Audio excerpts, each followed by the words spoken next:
TNN TV की बैनुल-अक़वामी खबरों के साथ मैं हूं बुशरा खान। कनाडा में तैनात अमरीकी सफ़ीर का कहना है कि बाइडन इस हफ्ते ट्रूडो का वाशिंगटन में इस्तकबाल करेंगे। मजीद जानेंगे इस रिपोर्ट में। कनाडा में तैनात अमरीकी सफ़ीर का कहना है कि बाइडन इस हफ्ते ट्रूडो का वाशिंगटन में इस्तकबाल करेंगे। कैनेडियन वज़ीर आज़म मग़रिबी निस्फ़ कुर्रे में वसीतर इक़्तिसादी इंज़माम पर जोर देने वाली मीटिंग्स में शामिल होंगे। अमरीकी सदर जो बाइडन के मग़रिबी निस्फ़ कुर्रे में वसीतर इक़्तिसादी इंज़माम के लिए दबाव के एक हिस्से के तौर पर वज़ीर आज़म जस्टिन ट्रूडो का जुम्मे को वाशिंगटन का दौरा मुतवक्के है। कनाडा में अमरीकी सफ़ीर डेविड कोहन का कहना है कि ट्रूडो DC में होने वाली मुलाकातों का हिस्सा बनेंगे ताकि बाइडन की हिमायत याफ्ता तिजारती फ्रेमवर्क इक़्तिसादी खुशहाली के लिए अमरीका की शराकतदारी को तश्कील देने में मदद मिले। इस मंसूबे का मकसद तकरीबन 1 दर्जन ममालिक को खित्ते की मुआशी मुसाबकत को तक़वियत देकर मज़ीद मुलाज़मतें पैदा करना और जमहूरियत पर एतमाद बहाल करना है। बाइडन ने इस प्रोग्राम का ऐलान जून 2022 में लॉस एंजलिस में अमरीका के सरबराही इजलास में किया। कोहन का कहना है कि कनाडा उन इक़दार का इश्तराक करता है जो अमरीका खित्ते में चैंपियन बनने की कोशिश कर रहा है। उन्होंने मजीद कहा कि मीटिंग में कुछ अच्छे और दिलचस्प ऐलानात होंगे। ट्रूडो के दफ्तर की जानिब से वज़ीर आज़म के शेड्यूल की तस्दीक नहीं की गई। कनाडा के इमिग्रेशन डिपार्टमेंट ने अफ़गान मुहाजिरीन से कहा है कि अगर वो पाकिस्तान में हिरासत में हैं तो उनसे रब्ता करें। मज़ीद तफसीलात इस रिपोर्ट में। कनाडा के इमिग्रेशन डिपार्टमेंट ने अफ़गान मुहाजिरीन से कहा है कि अगर वो पाकिस्तान में हिरासत में है तो उनसे रब्ता करें। ये बयान ऐसे वक्त में आया है जब कनाडा ने कम अज़ कम 40,000 अफ़गानों को खुशामदीद कहने का हदफ हासिल किया। मीडिया रिपोर्ट्स में कहा गया है कि वफाकी हुकूमत उन अफ़गान तारकीन वतन को मुतनब्बा कर रही है जो पाकिस्तान में अपनी दरख्वास्तें मुकम्मल होने का इंतज़ार कर रहे हैं कि अगर वो कानूनी दस्तावेज़ात ना होने की वजह से गिरफ्तार हो जाएं तो वो अपनी रिहाइश गाहें ना छोड़ें और उनसे इस्लामाबाद में कैनेडियन सिफारती खदमात को मुत्तला करने के लिए कह रहे हैं। 30 अक्टूबर 2023 को क्लाइंट्स को भेजे गए एक नोट में लिखा गया है कि कोई भी immigration, refugees and citizenship Canada client जिसे पाकिस्तान में हिरासत में लिया गया है, पाकिस्तान में कनाडा के हाई कमीशन को फौरी तौर पर ईमेल के जरिए मुत्तला करें। आप ज़ेर हिरासत खानदान के रुकन की जानिब से पाकिस्तान में कनाडा के हाई कमीशन से भी राब्ता कर सकते हैं। ये पैगाम कनाडा की हुकूमत की जानिब से पीर के रोज़ किया गया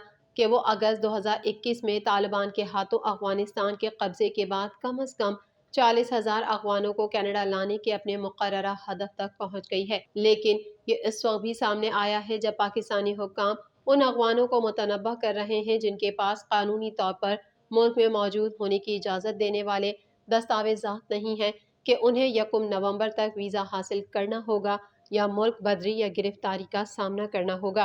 अक़वाम मुत्तहिदा की migration agency International Organization for Migration हफ्ते पहले तारकीन वतन को अपने गेस्ट हाउसेस को मुत्तला करने के बारे में मुतनब्बा कर रही थी।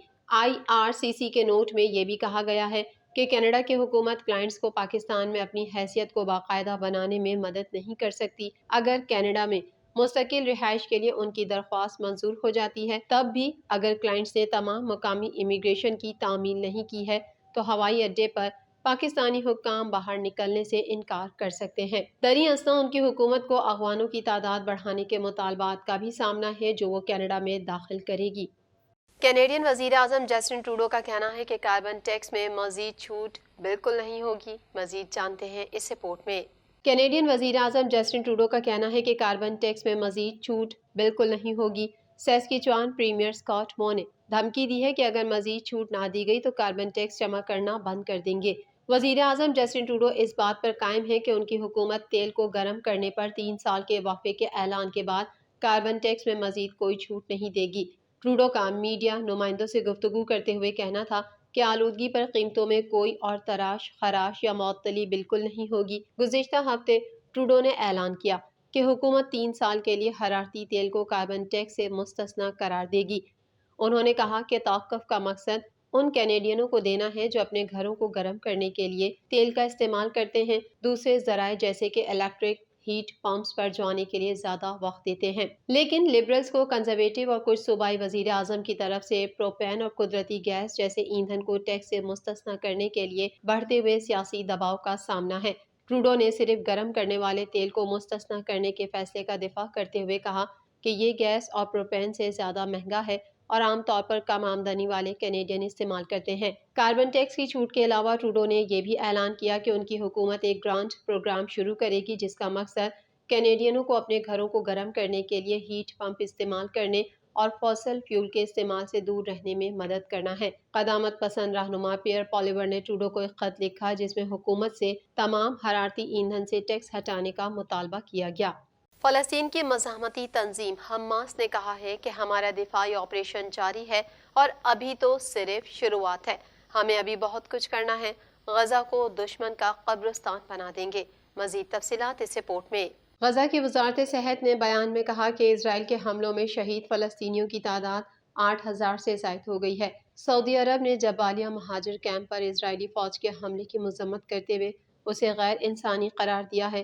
سعودی حکام کا کہنا ہے کہ غزہ پر اسرائیلی حملے رکوانے کے لیے عالمی برادری اسرائیل پر دباؤ ڈالنے میں ناکام رہی ہے۔ قطر کی ثالثی میں مصر، حماس اور اسرائیل کے درمیان معاہدے کے تحت زخمی فلسطینیوں کے مصر میں علاج اور دوہری شہریت رکھنے والوں کے غزہ سے انخلا کے لیے رفح کراسنگ بارڈر کو محدود پیمانے پر کھول دیا گیا۔ حماس ترجمان نے اسرائیلی بمباری کا نشانہ بننے والے جبالیہ پناہ گزین کیمپ میں اپنے کمانڈر کی موجودگی کی بھی تردید کرتے ہوئے اسے بے بنیاد اور جھوٹ قرار دیا۔ واضح رہے کہ منگل کو جبالیہ پناہ گزین کیمپ پر اسرائیلی فضائی حملے میں سینکڑوں افراد شہید اور زخمی ہوئے تھے۔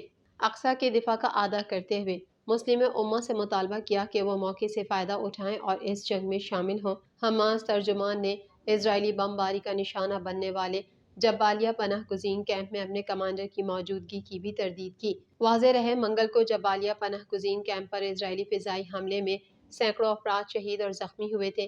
اس جنگ میں اسرائیل گھٹنے ٹیکنے لگا اور یہ نتن یاہو کے خاتمے کا باعث بنے گی۔ انہوں نے کہا کہ ان کے جنگجو اب تک از کم 22 اسرائیلی فوجی گاڑیوں کو تباہ کر چکے ہیں۔ ہمارے جنگجوؤں نے دشمن کے ٹینکوں اور گاڑیوں کو مختلف اینٹی آرمر ہتھیاروں سے نشانہ بنایا ہے۔ جھڑپوں کے دوران بڑی تعداد میں دشمن کے فوجیوں کو ہلاک اور زخمی کرنے میں کامیاب ہو گئے ہیں۔ غزہ میں نہتے فلسطینیوں پر مظالم کے خلاف لاطینی امریکا کے ملک بولیویا نے اسرائیل سے سفارتی تعلقات ختم کر دیے۔ غیر ملکی میڈیا کے مطابق غزہ میں اسرائیل کی فلسطینیوں کے خلاف انسانیت سوز کارروائیوں پر احتجاج کرتے ہوئے چلی اور کولمبیا نے بھی اسرائیل سے اپنے سفیر واپس بلانے کا اعلان کر دیا۔ اسرائیلی فوج کی جانب سے جاری بیان میں کہا گیا ہے کہ غزہ کے شمالی علاقے میں اسرائیلی فوجیوں کو اینٹی ٹینک میزائل سے نشانہ بنایا گیا، جس کے نتیجے میں 11 اسرائیلی فوجی ہلاک ہو گئے۔ 7 اکتوبر سے اب تک حماس کی جوابی کارروائی میں 1300 اسرائیلی ہلاک ہو چکے ہیں۔ رپورٹ کے مطابق یمن کے حوثی باغیوں نے اسرائیلی فوجیوں پر ڈرون حملے کی ذمہ داری قبول کی ہے، جبکہ اسرائیلی فورسز نے جنوبی لبنان میں حزب اللہ کے ٹھکانوں کو تباہ کرنے کا دعویٰ قبول کیا ہے۔ ایک نقاب پوش خاتون نے فرانس کے دارالحکومت کے میٹرو اسٹیشن پر اللہ اکبر کا نعرہ لگانے کے بعد مسافروں سے بلند آواز میں کہا کہ تم میں سے کوئی یہاں محفوظ نہیں ہے، جس پر پولیس نے ایکشن لیتے ہوئے خاتون پر فائرنگ کر دی۔ مزید جانیں گے اس رپورٹ میں۔ ایک نقاب پوش خاتون نے فرانس کے دارالحکومت کے میٹرو اسٹیشن پر اللہ اکبر کا نعرہ لگانے کے بعد مسافروں سے بلند آواز میں کہا کہ تم میں سے کوئی یہاں محفوظ نہیں ہے، جس پر پولیس نے ایکشن لیتے ہوئے خاتون پر فائرنگ کر دی۔ غیر ملکی ذرائع ابلاغ کے مطابق زور زور سے اللہ اکبر کے نعرے لگانے کے دوران نقاب پوش خاتون نے خود کو دھماکے سے اڑانے کی دھمکی بھی دی، جس پر خوف زدہ مسافروں نے پولیس کو مدد کے لیے کال کر دی۔ پولیس ذرائع کے مطابق خاتون کے ساتھ 1 گھنٹے تک گرفتاری دینے کے لیے مذاکرات کیے، مگر انہوں نے تعاون نہیں کیا۔ مسافروں کی حفاظت اور اپنے دفاع میں مجبوراً ہمیں فائر کھولنا پڑا۔ واقعے میں خاتون کو 8 گولیاں لگیں۔ رپورٹ کے مطابق پولیس نے انکشاف کیا کہ 38 سالہ خاتون کو 2021 میں بھی حساس اداروں اور تنصیبات کو نشانہ بنانے کی دھمکیاں دینے پر گرفتاری کا سامنا کرنا پڑا تھا، تاہم تفتیش کے دوران خاتون کے نفسیاتی امراض میں مبتلا ہونے کا معلوم ہوا تھا۔ TNN ٹی وی کے نیوز بلیٹن میں فی الحال اتنا ہی۔ مزید خبروں اور اپڈیٹس کے لیے دیکھتے رہیے TNN ٹی وی۔